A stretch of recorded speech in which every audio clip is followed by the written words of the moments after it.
secrétaire national Wodja Suzanne.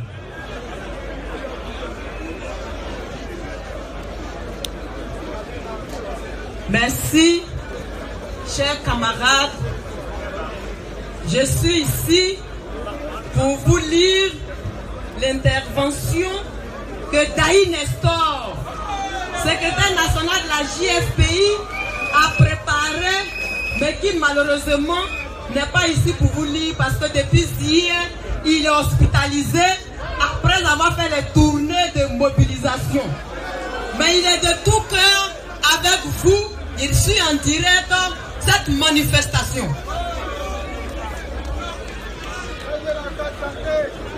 Soyons tous en union de prière pour que le camarade se remette sur pied le plus rapidement possible.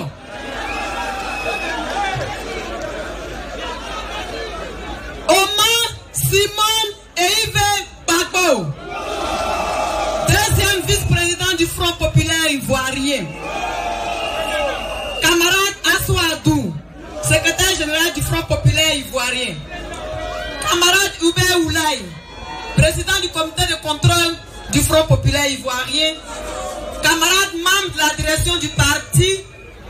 Camarade Onyen Armand Onyen, président de EDS. Camarade responsable des partis politiques, mouvements et associations membres de EDS. Camarades représentant les autres partis politiques de l'opposition significative en Côte d'Ivoire. Camarades militants, chers invités. De prime abord, je voudrais, au nom du bureau national de la jeunesse du FPI, dont je suis le premier responsable, traduire toute la reconnaissance de la JFPI à la direction du parti qui leur donne l'opportunité de prendre la parole à ce grand rassemblement de ce jour. Cela traduit l'immense estime que le parti a pour la jeunesse. En effet, après le 11 avril 2011, les jeunes de Côte d'Ivoire, et en particulier la jeunesse du Front populaire ivoirien, a été le fer de lance de la restauration de la démocratie en jouant un rôle important dans la survie de notre parti, le FPI, et en réclamant haut et fort la libération du président Laurent Gbagbo, père du multipartisme et de l'expression plurielle en Côte d'Ivoire. Notre engagement aux côtés de notre parti et de son leader charismatique, le président Laurent Gbagbo, a été plus que déterminant en avril 2015 dans l'organisation du congrès de Mama, du congrès de la clarification. C'est suite à l'organisation parfaite de ce congrès que Kwa Justin et Daï Nestor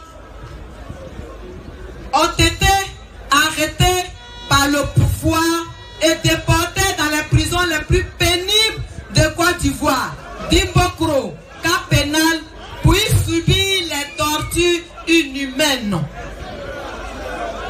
Au demeurant, les tortures, les meurtres, les brimades, les séquestrations, les enlèvements ont été, après le 11 avril, le quotidien des jeunes du FPI, tantôt assimilés à des miliciens, tantôt accusés d'atteinte à la sûreté de l'État. Aujourd'hui, nombreux sont les jeunes qui portent encore à vie les marques de ces tortures. D'autres sont encore en détention quand certains sont portés carrément disparus. C'est donc le lieu de rendre un vibrant hommage à la jeunesse du Front populaire ivoirien et à tous ces jeunes anonymes qui ont participé à cette résistance démocratique après le 11 avril 2011.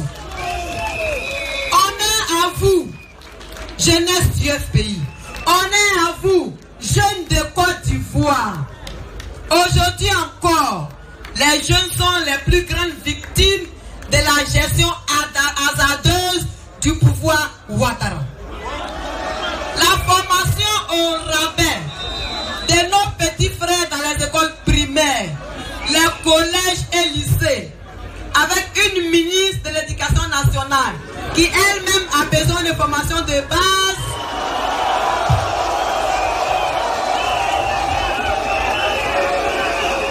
L'inscription en ligne, qui est l'une des plus grosses arnaques de M. Dramane Ouattara à l'université et dans les grandes écoles, c'est la désolation totale.